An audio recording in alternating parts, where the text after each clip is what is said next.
Welcome back. Welcome in. It's Country Roads Confidential at earsports.com. It's a Paramount podcast. I am Mike Casazza here on Monday of the first open week during West Virginia season here. Chris Anderson, good news. Mountaineers will be undefeated this week. Can't lose, can't win. Can't afford another one. Can't wait much longer to get a win either. But this is that time of year. It falls in between the sixth and seventh game, so easy stuff for sports writers, analysts, broadcasters, commentators. Hey, let's look back at the first half. Let's look forward to the second half. Um, I'm not sure how much of the former people want to do. They probably want to do a lot of the latter. Hey, let's turn the page and get ahead. What do you say we do that today? No questions from people? That can wait too. Good time and good conversation here to review a little bit what's happened, what hasn't happened, who's been involved, who hasn't been involved, and also kind of turn the page, same lens to look at the second half of the season. Sounds good to me. I think we'll go through a couple of the, pretty traditional, hey, first half this, second half that, like you talked about. And then, make some predictions for the second half. We'll see if we can do better than the predictions for the first half. No problem. Um, you ready? Right into it. Let's go. The toughest question yet.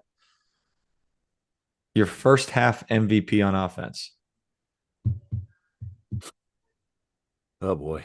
This is a hard question. This is a very difficult. Let's put in perspective here. Um, No running back has 200 yards. No running back has 150 yards. No quarterback has more TDs than interceptions. And the player with the most yards per game from scrimmage is Cam Vaughn at 53 yards per game. 3 catches, 53 yards. Is statistically the MVP of this offense. I think realistically he is too, Chris. Okay. I Um, mean, I don't know who else to pick, honestly. yeah, he's 20th in the Big 12 in receiving, and that's the best player on offense. So let's work backwards. Just disqualify. You're not picking quarterbacks. I think even if you like Khalil Wilkins, was he the best player from the first half? Again, he might be your runner up, right? It currently leads the team in rushing Yeah. as a reserve quarterback that's played a game and a half. If you want to give it to an offensive lineman, I don't know who that would be. You can make perhaps a case for Grayson Barnes. He's kind of flashed a little bit and then has fizzled it otherwise.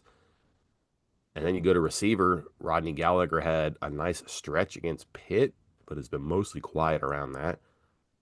And I think Vaughn has been the most memorable player from the first half. How about that? Made some good plays, some touchdowns, stretched the field, has shown that ability. But I think two of the biggest plays of the season, if you think one way or the other, the Ohio catch right near the goal line, was it a catch? Wasn't a catch? That game is very different. They might win that game. Heck, I'd say they likely win that game if they rule that in bounds. And still, some people have a hard time explaining to other people how that wasn't a catch. And then the ball off the face that gets picked off against BYU, where that game could have been more interesting with plenty of time left. Those are two what ifs of the season. And how can you make that guy the MVP for two catches that don't count or didn't happen, rather? How can I do that? Because there's just not a depth of options there. When he's been involved, he's been pretty good. There's been a struggle to get him involved. I don't know how much that is him. I don't know how much that is quarterback play, but I'd have to pick him. And then just as a resource on this, and this is by no means the method you should use to say who's the best player in the team. However, if you go to Pro Football Focus and you check out their offensive ratings, the 10 players above Cam Vaughn have played no fewer than 99 snaps. Excuse me, no more than 99 snaps, with one exception, Nico Marchio. Everybody else who's in the top 10 has been on the field for fewer than 100 snaps, sometimes 3 snaps, 7 snaps, 12 snaps, 8 snaps. So you're talking very small samples. The point here is that they just haven't had enough good players, period, and they haven't had good players on the field nearly often enough. Vaughn being the exception. Yeah, two players in the above average mark, the 65 and above grade with 100 snaps. Cam Vaughn, Nico Marchio. Marchio no longer with the team, although, hey, Rich Rod didn't say that. He was asked about it post game, BYU. It's like, what about Nico? He's like, I hasn't got back from the doctors yet. Okay. Um, Mm, I'm with you. I mean, it's Cam Vaughn by default. Like all I'm thinking in my head is like for those people probably around our age that used to watch The Simpsons and Homer Simpson run around going default, default after he wins something by default. That's all I'm thinking about right there. Because I mean, your next best case might be kicker Cade Hensley. Like, mm. I mean, he's a special teamer. 17 of 17 extra points, 5 of 6 on field goals. The one missed field goal was that was the opening drive, well, the opening possession against Pitt, Yeah. 40 something yards, but fairly reliable so far, which is more than we can say about a lot of the offense. So, yeah, Cam Vaughn first, Cade Hensley second. Can we give Um, on some due though? I don't want to say he's the best bad player. I think he's a good player. There's a no, yeah, lot yeah, to yeah, do. yeah, yeah. I agree. I Yeah. agree. I think his stats are what they are because of the circumstances, not because of him. Like Hmm.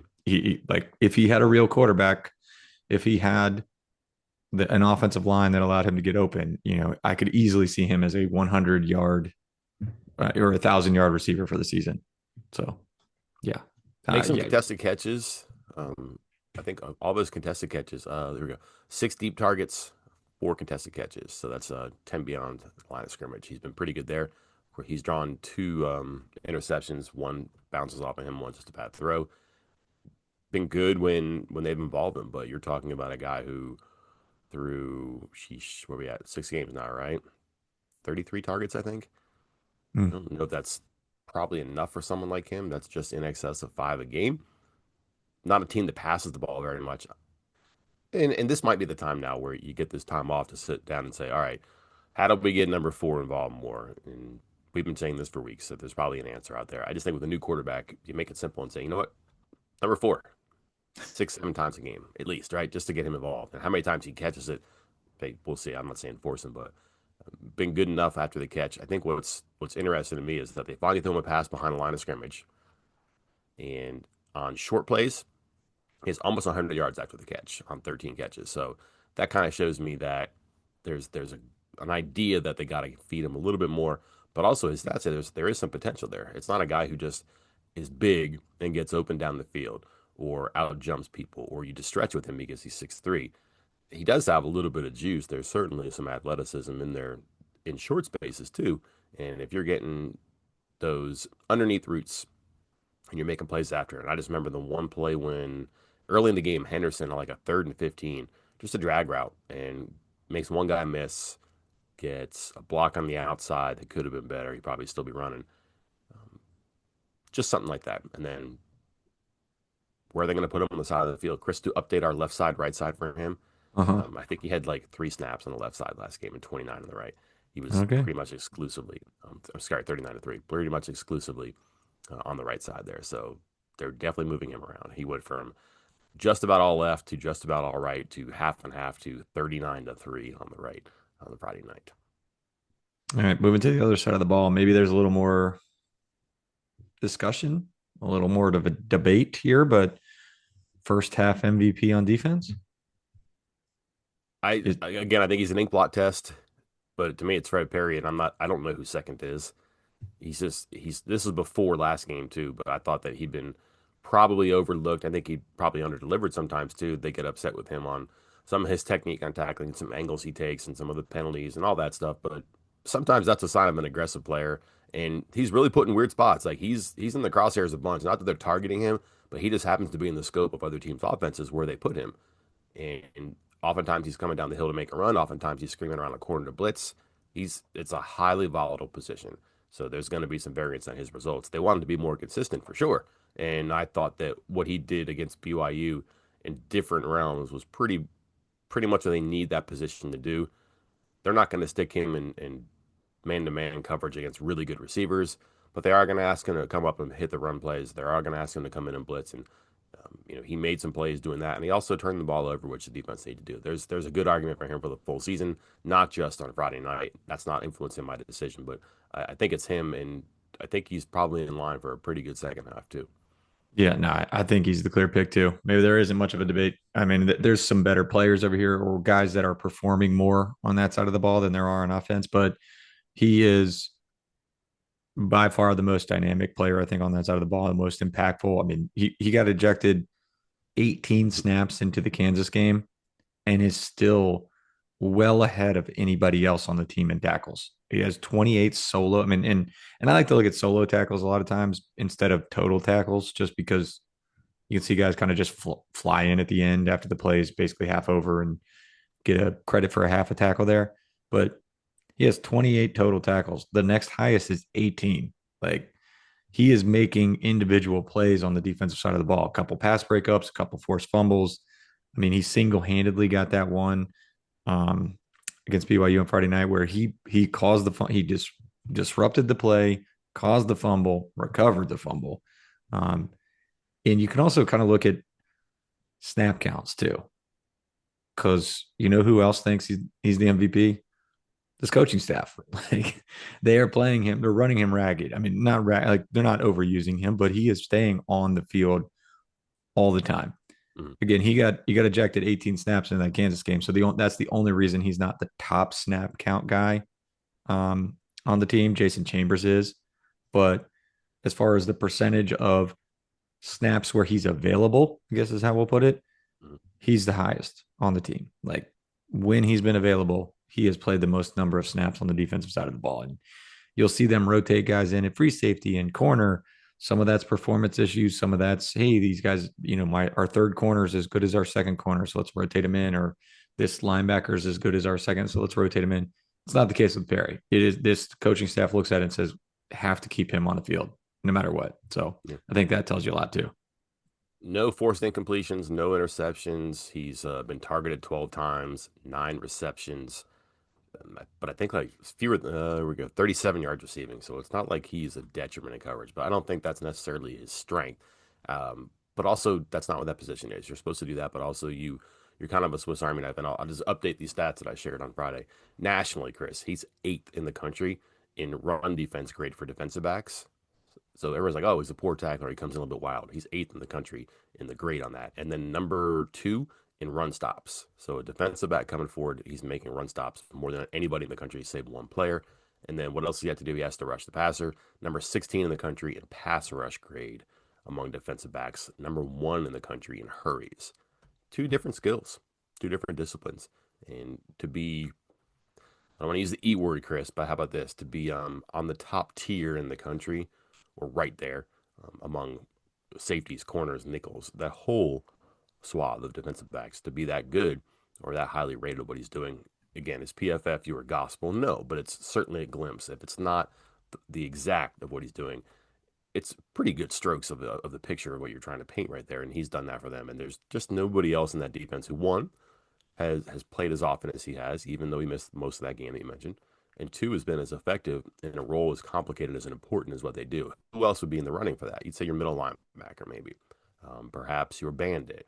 Guys like that who have significant responsibilities or even split responsibilities just to make the defense go.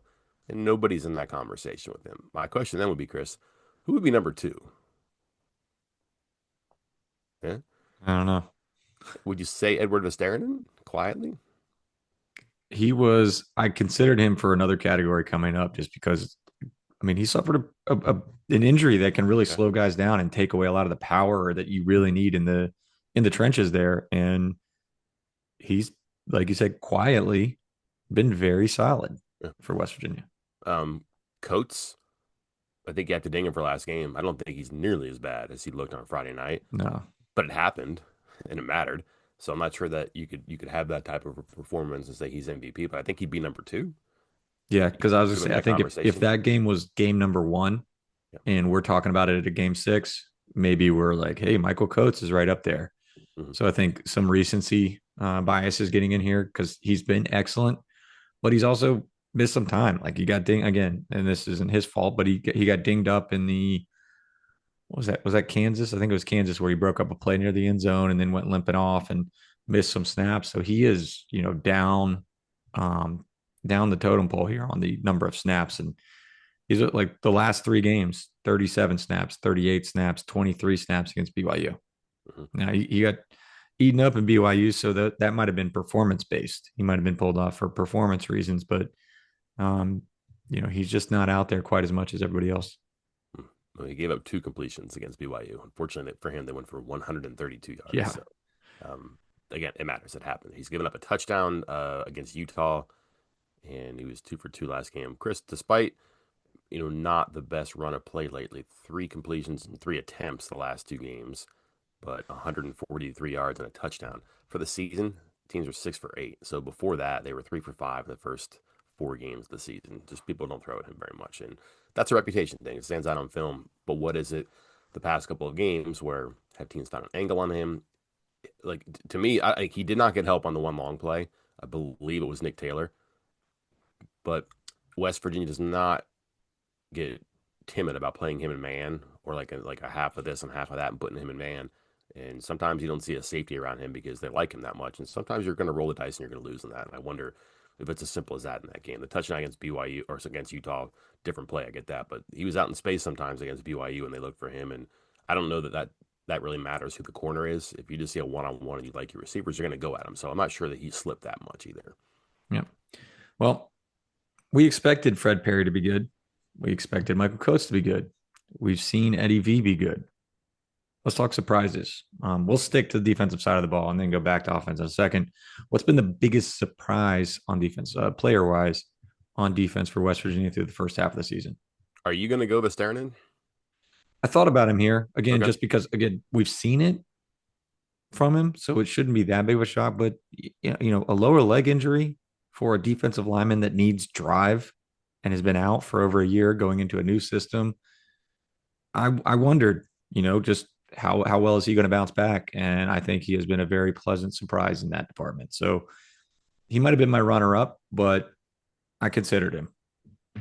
Did you, or did you take Well, him? I might have misinterpreted this one a little bit wrong. I just kind of went, I mean, if I'm going to pick a player, Mm-hmm. I did not think that Jason Chambers was going to be a starter over Jordan Scruggs. And if it happened, it might have been like one of those one game things or something like that. I just thought Scruggs was going to be your starting cornerback because him and he and Coates were two big time additions in the portal who had analytically or even statistically a lot of success before they came here. I just figured they were penciling in to be starters. Chambers comes from Appalachia State with his corners coach. Maybe that helps, but he's been good. His grades they fluctuate a little bit, but he gets a lot of attention because who's on the other side. And I don't think that you go, oh my gosh, there goes Chambers again. You haven't had that happen a whole lot. And the secondary play was good, hasn't been good lately, but it hasn't been a bunch of stuff going into the end zone or going for big gains because of him. He hasn't been great, but I just didn't see this coming. I didn't have him penciled in as a guy who's going to start every game and I believe lead the defensive backfield in snaps, save Perry, and that's a good sign there. Now Scruggs has played pretty well when he's been in there too. They rotate guys in, as you mentioned. Coach has missed some time lately for one reason or another, but Chambers has been there the whole time. The one thing that I'm surprised by is just the fall off of pressure. And when it came back against BYU, it was good. So the surprise for me was that they were going to be obviously really good against overmatched opponents when it came to pressuring the quarterback. But then when you turn that corner and you get into the good competition, you actually add Jamori Robinson. And now you got a good thing going. And so much of this defense is predicated upon getting after the quarterback. Rush defensive ends, middle linebacker blitzes, the bandit being a hellraiser coming around the corner, and you just haven't seen that lately. It was there in fits against BYU, but I thought BYU picked on it sometimes too. It just used the aggression for its favor. I'm surprised that the switch was flipped, perhaps by the other team, if not then by Zach Alley. They just haven't been as dynamic rushing the passer, getting the quarterback out of his comfort zone. We've seen quarterbacks get cozy and have a lot of success against them, and I did not see that coming before the season, let alone after the third game. It's a good pick. Player wise, the only other guy I really can, I mean, there's a couple guys that have stepped up, but Chase Wilson, like I think he got added and it was like, yeah, pencil him in as a likely starter. So maybe it's not that surprising, but in my mind, just from what I had done, like research wise on his time at Colorado State, was all right, he's going to be a guy that kind of solidly plugs up the middle, will get some tackles again. He's got more assists than he does solo tackles, which is standard for middle linebacker guys that are just kind of in the middle there, in the midst of everything. Um, but I feel like he's been a little more dynamic than I expected, which is a reason why I'm a little bit surprised by him. I mean, he leads the team in sacks, he leads the team in interceptions, um, and he missed the game. So he's third on the team in tackles, leads the team in sacks, leads the team in interceptions, and missed an entire game due to injury. So, I mean, kudos to him. Again, it's kind of like I guess maybe I did, my answer is Eddie V, but Chase Wilson was a guy that I thought was going to be good, but he's been a different kind of good, if that makes sense. And that's why Mm-hmm. I would have Okay. considered him here too. Another one for me, and I don't know if it's unfair or not. They had how many players came from Jacksonville State, Chris? Oh God. Perry, You mean just Carter. defense? Yeah. Like I just feel like Walker, Carter. Perry, Carter, Walker. I think that's it, right? Yeah, because I mean Tarnu was a year before, but yeah, No, but he hasn't been great either. Yeah, but that again, he knew Alley's defense. Some of these guys didn't play a lot or much for even at all for Alley. But those Jacksonville State guys came over and I don't know, they were supposed to play it because that defensive backfield was wide open for playing time. It hasn't quite clicked. And then offensively, Chris, since we're kind of closing the chapter on the surprises here, we've debated Vaughn, but you know, Bowsley injured hasn't really done much. Jordan McCants hasn't gotten on the field very much. Jared Bowie hasn't been on the field enough, probably. Just you haven't seen. It's a different level. I understand that, but I think a lot of people thought that there was a logic to bringing these people here. And for right or wrong, you're going to look at the James Madison, Indiana, Signetti comparison, which is probably wrong. Just I don't know. Have those guys delivered on promise potential? I'm not sure. Perry and Vaughn, if those are two good transfers for you, regardless of the school they come from, well, it has to matter. They came from Jacksonville State for this conversation, but they probably needed more from the collective to be further along than they are right now. I think that's fair to say, right? yeah, I think it is. Okay. Um, I'm with you. I mean, the Jamori Robinson stuff's just really just it's disappointing considering everything that they put in on him. Mm-hmm. Um, and then the Jacksonville State guys, you have McCants. I'm rolling through the commit list right now just to kind of confirm everybody we talked about. Because did you just say McCants? Yeah, Okay. barely played. Yeah. I haven't really seen him been listed on the depth chart for whatever that's worth. Carter, Perry, Vaughn, Barrick, Bowie, Barrick. Okay. and that's it. So Yeah. You yeah, count Bowsley and Tarnu because I know they were here last year. They played for Rodriguez and Alley, yeah. and you just think, oh, well, they're going to click and take it. You know, they're used to this level and they're familiar with this offense and defense. It'll go. And Tarney's just been he's had a hard time in coverage, and but again, a lot of people have in the secondary. And Bowles has been hurt. That's hard to hold against him, or had been hurt, I should say. Um, I would say my biggest surprise on offense, and I'm not just saying this because I know this is going to be a hot talking point amongst fans, but just the lack of, I don't know if accountability is the right word, but just not changing anything on the offensive line. I mean, that was one thing. That was one thing we or I, maybe we, I don't want to put words in your mouth, had a problem with Neil Brown.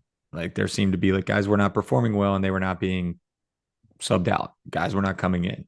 And I get that you just can't have a rotating door at certain positions. You can't just always be rotating every single time someone screws up. But we're now several games in where the offensive line has been one of the worst offensive lines in the country. There's been no sign of any changes. Like, there was a little glimpse of, hey, might be a little tweak or two um, coming into this week. Not really. Like, same five back out there going again. Same, like, similar struggles.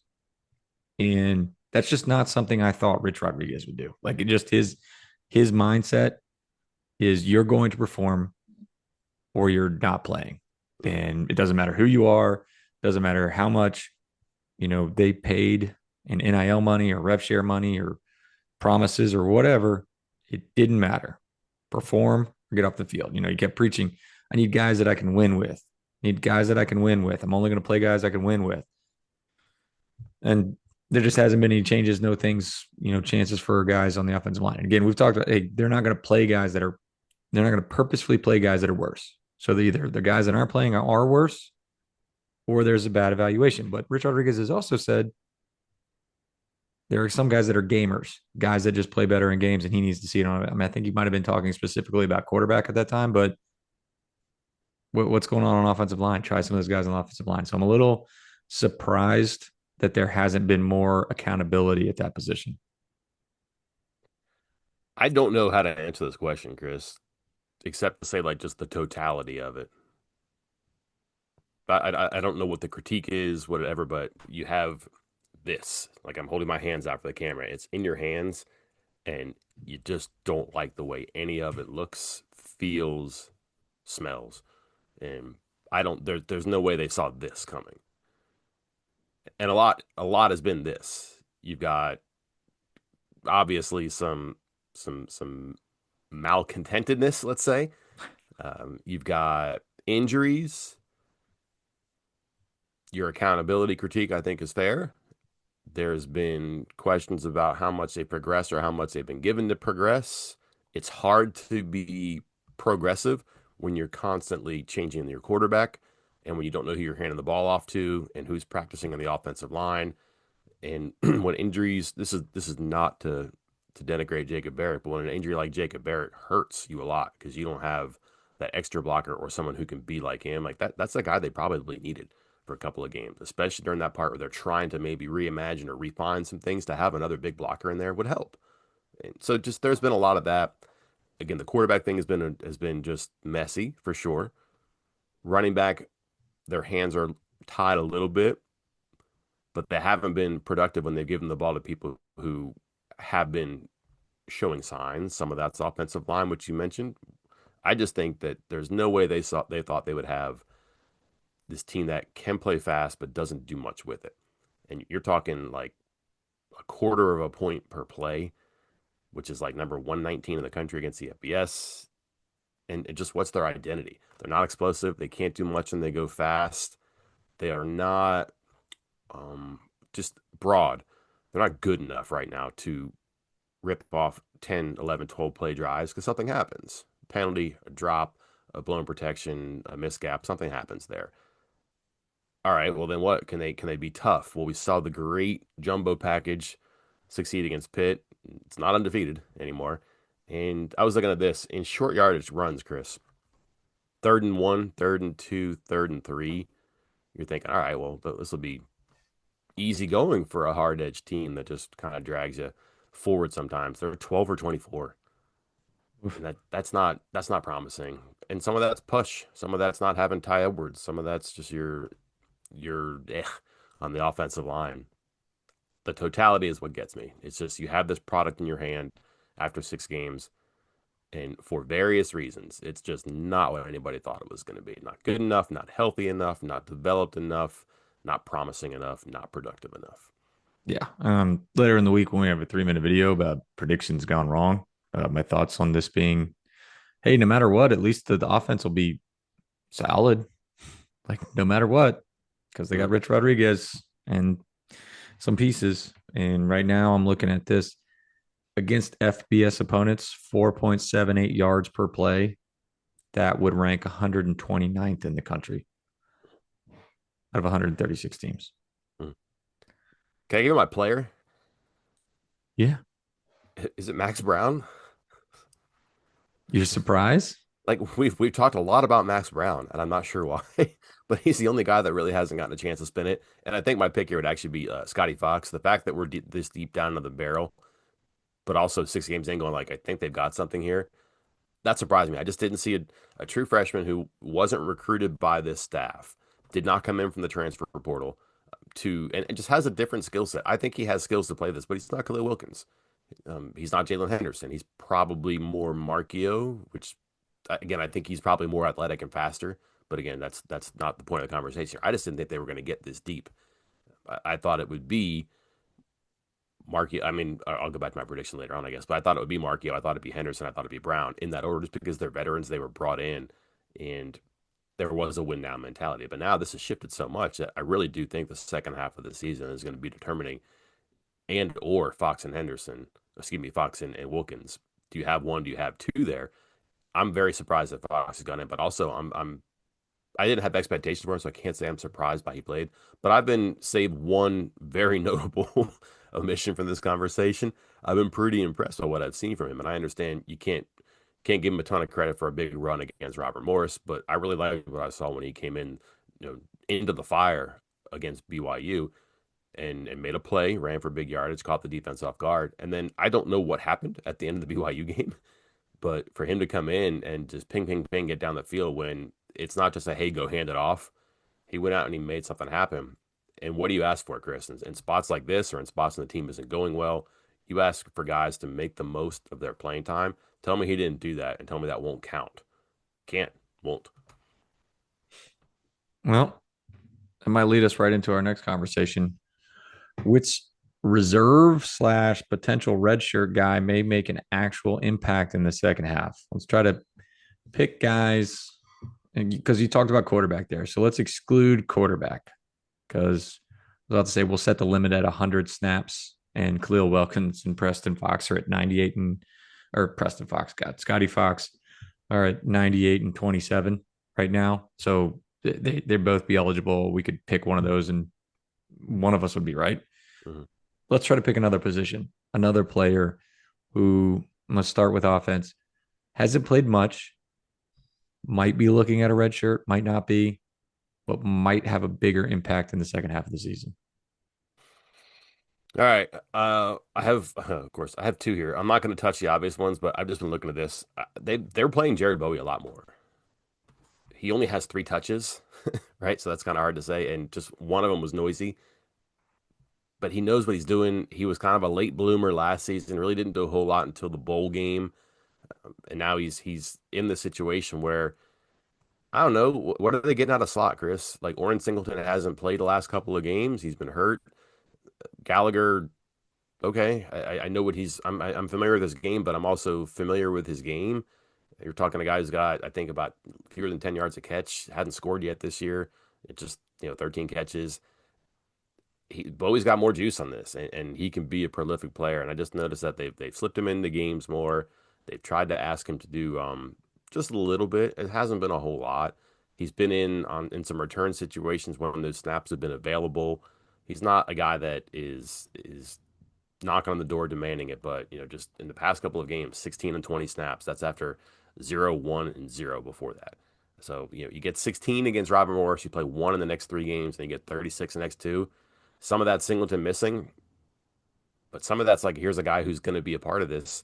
If you get him involved and you do some stuff with him, I can just see that being a reserve guy who doesn't have the longest road after this. They don't have a ton of depth at that position either. Just there's something there, and then just kind of like anecdotally, he hasn't gotten a chance. He got here late, but he's a big guy and he can do something when he moves the ball or when he moves the pile, which the offensive line needs. I just wonder if Tyler Jackledge has something up his sleeve, if they get a look at him during these young guy practices during the open week, and if they say, all right, we can do something here.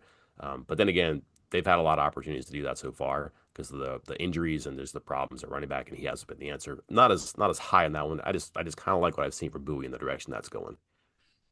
And a cheating pick might be Ty Edwards here, just because he's under 100 snaps, but really, like that's just due to injuries here the last few weeks. But maybe he's coming back, maybe he's not. I mean, he was available, got brought into a tough position, but still only had 3 snaps in the BYU game.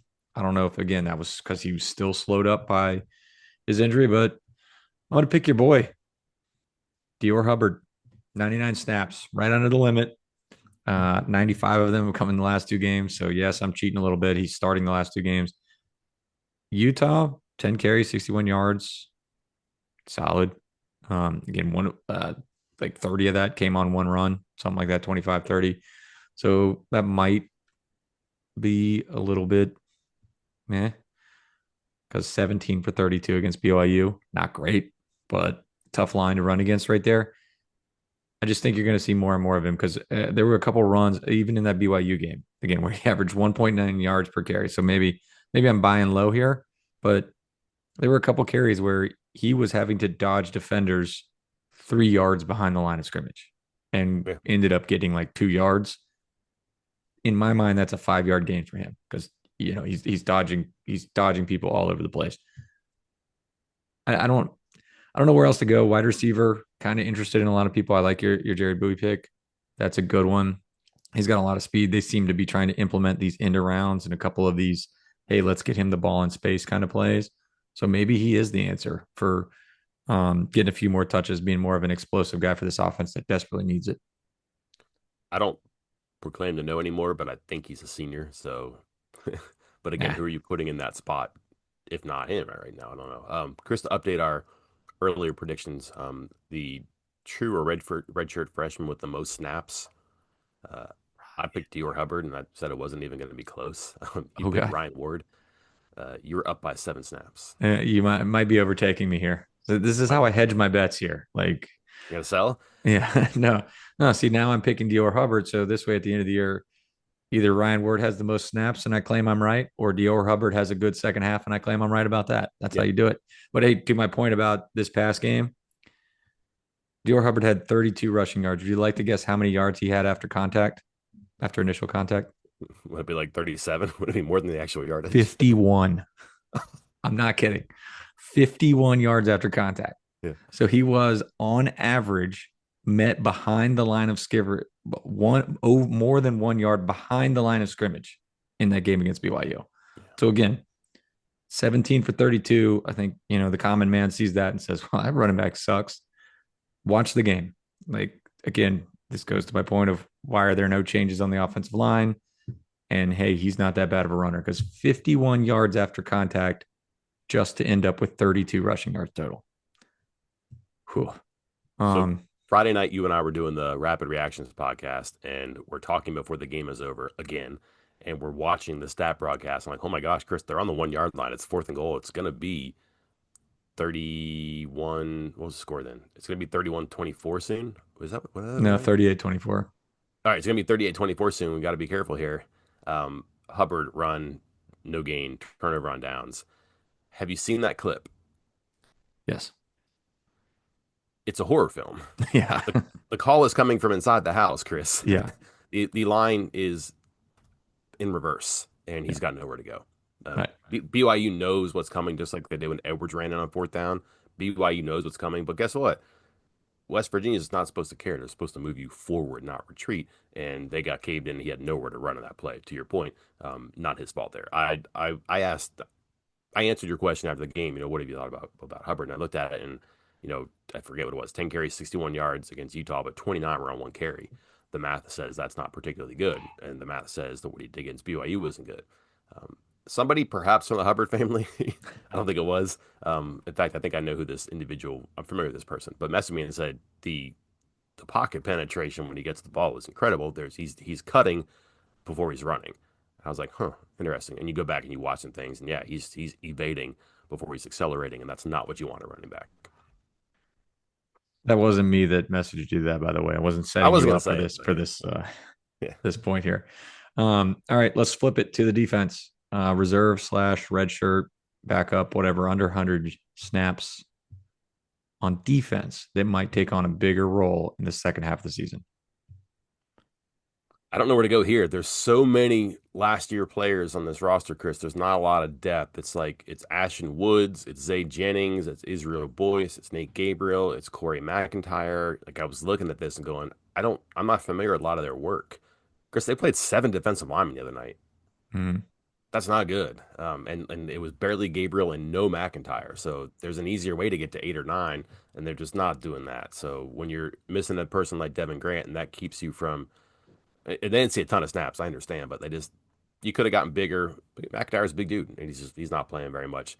Might be an answer there. It could be him. It could be, you could look at that nickel position, but Fred Perry's not coming out the field, so I don't feel great about Zay Jennings. Carter is now more involved in the defensive backfield. Nick Taylor is above Israel Boyce, so that's, or at least was. I don't know where to go there. I'm going to go really off board. I really like what Keyshawn Robinson has done on special teams. I think at some point that guys who play there get a chance to get on the field. There are probably smarter, better, safer picks here among the names I just picked, but I just think that stuff gets rewarded sometimes. And when you're in this part of the practice schedule where guys who don't get to see a lot of action get to see a little bit more action in practice, there's something there that just clicks. He's a big enough guy who can run and make plays on special teams. Can he be a corner? We've mentioned some of their cornerback play has been okay. There's not a lot of room there. I don't know where you put him. I don't think he's a safety. Could he be an extra corner in the slot? That's mostly been Scruggs, but I would keep my eye on a guy who's done his job fairly well on special teams. That's the most they've asked him to do. Would they ask him to do more? I think they like two staffs have liked what they've seen there, and they're not hiding him. They're trying to get him involved in special teams, and he's had good moments out there. I just think that there's a chance that translates to the field. It's a good pick. I like him. It seems like everybody that sees him likes him as far as coaches go. I mean, Mm, I think I've told the story back when he was being recruited. Like the only reason there wasn't more recruitment was because the understanding was he wasn't going to be eligible. Nobody thought he was going to be, and even at West Virginia, like he came to camp in the summer and they said, "We love you, but we're not going to offer you until you're great. You can prove that you're on pace to graduate mm. and to be eligible." And once he proved that, boom, West Virginia, you got an offer. It's committable right now. Let's go. And that was a couple defensive backs coaches ago. So it's been a lot of coaches that like him. They, like you said, they're trying to find ways to get him involved. It's not fully on like, hey, you're starting as a true freshman or true sophomore, whatever. But it's, man, you're good. You're fast. You're long. You tackle well. Special teams. Let's try it. So I like that pick. Um, I'll take the safer pick. I'm going Derek Carter. I pointed out that, and you brought it up too, the Nick Taylor thing. There was one, the Michael Coates on the inside slant, Mhm. and that was not Coates' fault. Like he's going to get dinged for it on like an 85, 90 yard. That was, the entire field um, reception there. He's supposed to be shading outside, keeping his man from getting it outside. He's supposed to have help on the inside. And Nick Taylor bit on the fake handoff so hard that it was wide open. Like Nick Taylor should have been right there for an interception or to force the quarterback to try to throw it over his head into a much more difficult pass. And instead, he bit down hard, came towards the line, and it's just wide open over the middle of the field with no help, nobody back. I think that was the last snap he played. I'm serious. He only played Was it really? 5 snaps against BYU. So I think that might literally have been the last snap. So I think Zach Alley might have agreed with that call there, or one of the defensive backs coaches, whoever decides who's going to be rotating in there, decided that's enough. We've seen enough. Um, Derek Carter Jr. in his snaps against FBS opponents. Now, Pitt, he didn't play, but here we go. Kansas, 19, Utah, 24, BYU, 42, with technically, according to PFF, a start. So I think his role, I know his role is increasing. We've seen it in the snap counts. His PFF grades are nice. The staff seems displeased again with what they saw from Taylor. Over the last 2 games, they seem displeased with what they saw from Tarnew. So yeah, he's not going to replace Fred Perry. I can't remember if Carter is listed as the backup to Perry, but again, the depth chart doesn't matter. We've already determined that. But he might be playing next to or in the safety spots with Fred Perry rather than in place of. So I think he could see a much, much bigger role for the rest of the year. Ali said he was kind of limited early in the season too, and the fact that he's been out there so much the past couple of games, yeah, it indicates that he's up to something there too. Note on Robinson, Chris, he plays the major four special teams. He's like a regular kick coverage, kick return, punt coverage, punt return. Um, we'll never know because Utah did not punt. He played the PAT field goal block that game. He had a chance to be on all five special teams, which just doesn't happen. Yeah. The use of that PAT field goal block is bigger guys, tight ends. I have no idea what he was doing out there, but had Utah punted, I wonder the last time that someone played all five special teams in a game. Um, I wonder who cares. It might just be me, but I mean, he played corner that game because he got in late, and he was running around on all the special teams. He would have. There's you have to reward that at some point, I think, and at least give him a chance in the practice. And if it's not this week, I don't know when. Yeah. That's why I got my eye on him. Um, Last one, Mike. You ready for this? I'm not, but let's go. What is West Virginia's second half record? You can make it as long or as short of an answer as you want. It's not good, I'll see you later. Uh, I do not know how they get to 6 wins to make it to a bowl game. I don't have a problem saying that. Chris, my reservation is this a 4 or 5 win team? That's where I have a hard time right now. And I think they'll win one more game. I'm not sure they win 2 or 3 more games. Like if I'm having a hard time saying that they're going to win 2 more games, I have a really hard time talking myself into 3 more games. But Mike, they have 2 open weeks. Yeah, they go on the road to UCF, which is their most winnable game, and it's a road game. So that's not great. And then their second open week is in between a road game to Arizona State and a home game against Texas Tech. That's not favorable either. So I don't know how much better they're going to get after this week unless they put a lot of stuff on track and it all clicks. Or if they take some things off and what they focus on becomes the difference. But that still means to just to get to a bowl, you're beating some good teams and you just haven't seen that so far to have that sort of faith. So my question is whether they get to 5 wins or 4 wins. I feel like that they're going to win more than once, so I'm going to say they're a 4-8 team, ceiling of 5-7 right now. And listen, I'm not rooting. I'd be happy if I was wrong because that would make the season and the off season a lot more enjoyable and interesting for people. This is not fun when the team isn't good for every reason you can conceive of, but just talking into the abyss and typing into the abyss is not an enjoyable thing. And I can't imagine coaching and working out in the winter under those circumstances. So I don't think they get to a bowl. My question is, can they get to 5 wins? I hope their APR is high. Maybe they can get to the bowl at 5-7. Right? Isn't that how it still works? Who's on the APR. team? Oh, that's right.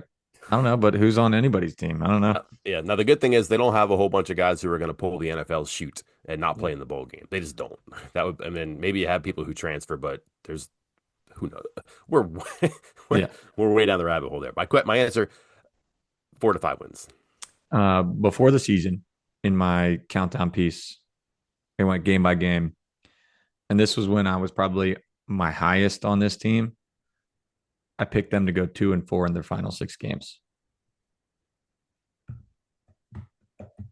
So you're struggling between 3 and 4, and I'm struggling between 1 and 2. Like it's not an easy schedule. Like I know it's not the SEC and it's not the Big Ten. I put out the stat a couple weeks ago. West Virginia has, according to basically every metric, the most difficult remaining schedule of any non-SEC or Big Ten team. So it ain't easy, and West Virginia doesn't seem to be very good. So that's a recipe for disaster here. I picked 2-4 down the stretch before the season, and I'm thinking 2-4 might be better than I expect right now. So yeah, I'm torn between 1 and 2 wins Yeah. right now. I had them 3-3 because I had them beating Ohio, and I had them going. I had them beating.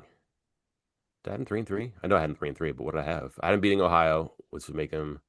I hadn't beaten Pitt, yeah. So and I had them 0-3 in the conference because I remember looking up the stat for the last time they were 0-4, which was 2015, I think I said. Mm-hmm. So not too far off, but I did not have him having a good time the second half. The second half of the schedule is tougher. I also thought more of Colorado than what it appears they are, but I didn't think that Houston was going to be what it appears they could maybe be. So that might be a trade off there. And just forget what I thought before. It doesn't matter. I'm staring at a 2-4 team that is going to have to win 4 games. I don't see that among those six because you're going to have to win on the road. And I'm not sure where they get that win. TCU is going to be a really tough game. It's not a great outlook there too. To close, Chris, let me ask you this: Mm-hmm. who would West Virginia trade places with right now in the Big 12? Far more You mean than they like as trade with far as them. like roster and such? Just if they woke up in Stillwater tomorrow and they were Cowboys, they would not like that. If they woke No. up in Lubbock, they'd like that. Like just if you could trade situations with somebody, Who would they not not? Oklahoma State, Not Oklahoma State, UCF. Colorado, UCF. I think maybe UCF for a couple, just because I mean it's a similar situation where you have a coach coming back, a lot of turnover.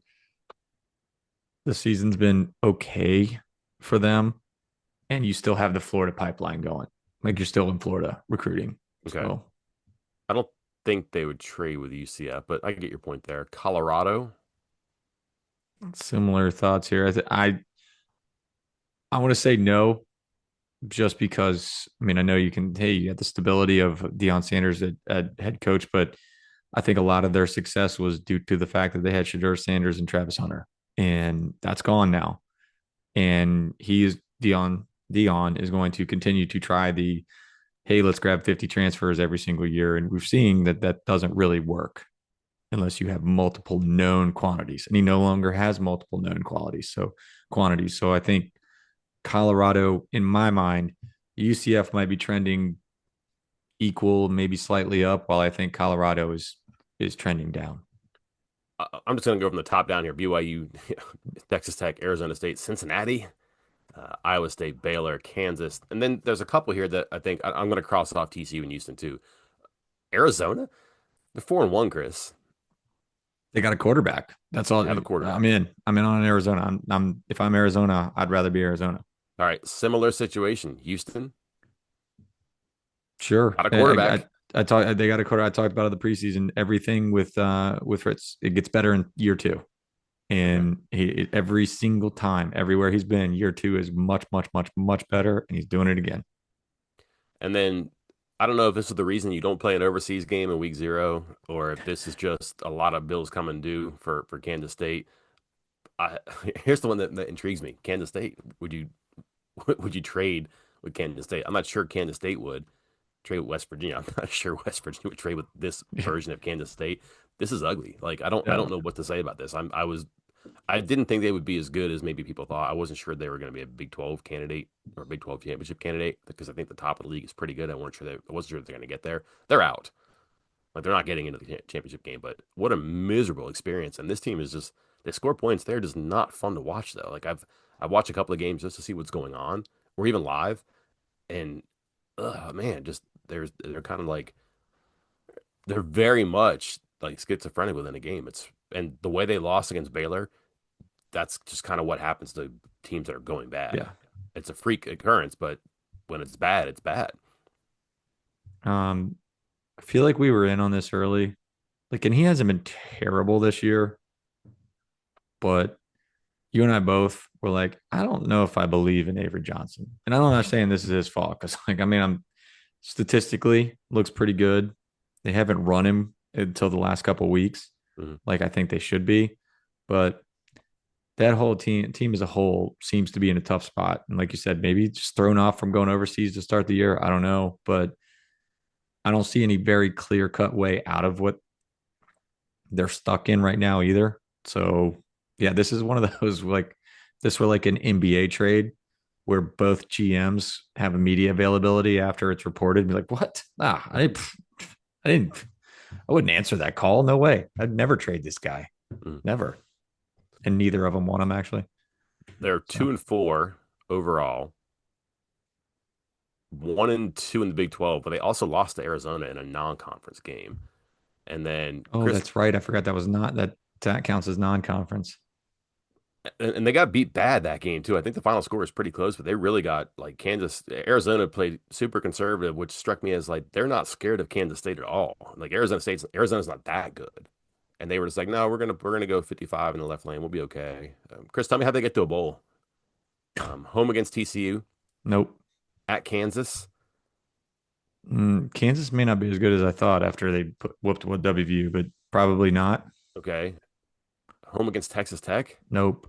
Like if they don't get it done there, then that 3 game stretch is going to be difficult because then they can kind of coast. It's at Oklahoma State, at Utah, Nope. home against Colorado. They got So to get 4 wins out of that. they got I to would find cross they them got to off. find one win from TCU and Kansas, I think, Yeah, which I don't think is going to be easy for them because I think they can get Oklahoma State. I think they can get Colorado. No, they got to get both of those. They yeah, got 2 and 4. Oh my god, they got to get both. So they got to beat TCU and Kansas. I yeah. think They to they have have a to win chance. 4 before they lose 3. So Cool. Yucky. not not easy with that schedule too. And I just there's some signs on that team that there's some indifference there. They don't, I don't then when the quarterback's dad and brother are fighting each other. I'm not saying that's emblematic of um, some sort of disarray. But like, I'm not saying that your starting offensive lineman is starting you're fighting your starting defensive lineman, nothing like that. But that's I don't know that whole thing is weird and it's been weird from the start and nothing is easy for them either. Like even games against like Kansas State should have been, but that wasn't. Excuse me, UCF should have been. It wasn't. They kind of had control of the Baylor game and then a bad ending there just kind of calls a lot of stuff into question. And I think when you have an ending like that, um, and you're playing at home the next week, you better have it because the fans are ready to roll against the regime at that point. And if they lose at home to TCU and it looks sloppy again, once people check out on the coaches, whether it's fans or players, it's hard for one not to follow the other. We've seen that before. I wonder how long Kleiman can keep this together. I don't think his job is in trouble, but man, people are not happy with him up there, and that's a team that kind of is on West Virginia's level right now. Overall, I don't know, but we've paralleled West Virginia and Kansas State for 6+ seasons now, and here we are again. Yep.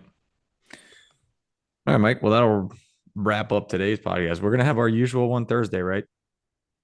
We'll find something to do. Yeah, Yeah, we'll find something to talk about. I'm certain. We'll have a usual one Thursday. We'll have a lot of open week stories and articles. No media availability. I don't know if for those that are watching, I don't know if you saw me kind of turn down and look at my phone.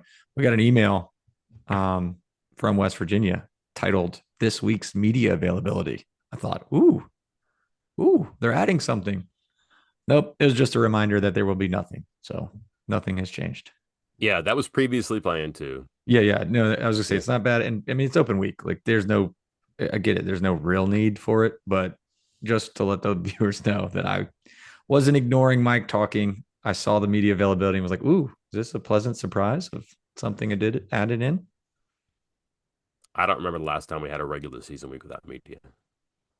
Have we not had? Oh no, usually it's that just the head coach, no assistants, no players, but just the head coach would meet during open week. I forgot about And that. Holgerson had, um, I think some of his staff might have been available. I don't know why you can't talk for 30 minutes. A lot of questions right now too. Yeah, So, yeah. but hey, Yep. All right, let's wrap it up. You just say the outro part. We'll get out of here before you get in until trouble. next time, I'm Mike Casazza. And I'm Chris Anderson. We will talk to you then.